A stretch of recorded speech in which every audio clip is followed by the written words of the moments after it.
warm water. Lagyan po natin siya ng salt. Babad natin siya ng at least kahit mga 20 minutes sa tubig na may asin para malaman natin kung merong may butas at matanggal natin. Kasi baka meron siyang hayop sa loob. May mga insects, bugs, ganyan, para malaman natin kung siya ay walang butas. Ayan. Ito natin, yung mga lumutang siya na may butas, natanggal ko na ho. Kaya, hugasan naman natin siya.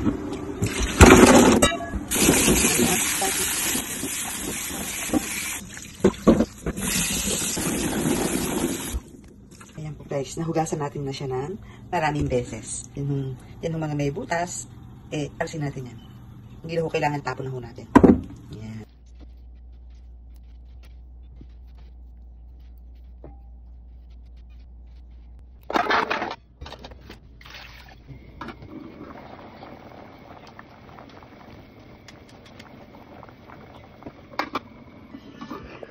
Ayan, hugasan na natin.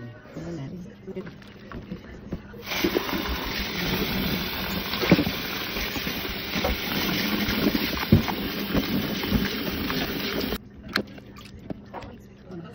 After humahugasan, lagay uli natin siya sa fry pan. Lagyan uli natin siya ng 1 cup.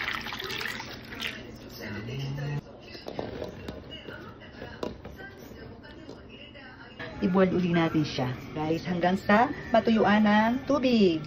Wait natin hanggang sa matuyo yung tubig. Hanggang sa mag-dry ang tubig.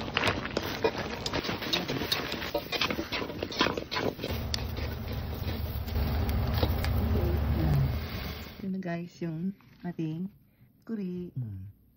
Ayan. Diba? Sarap yan, guys. Harap.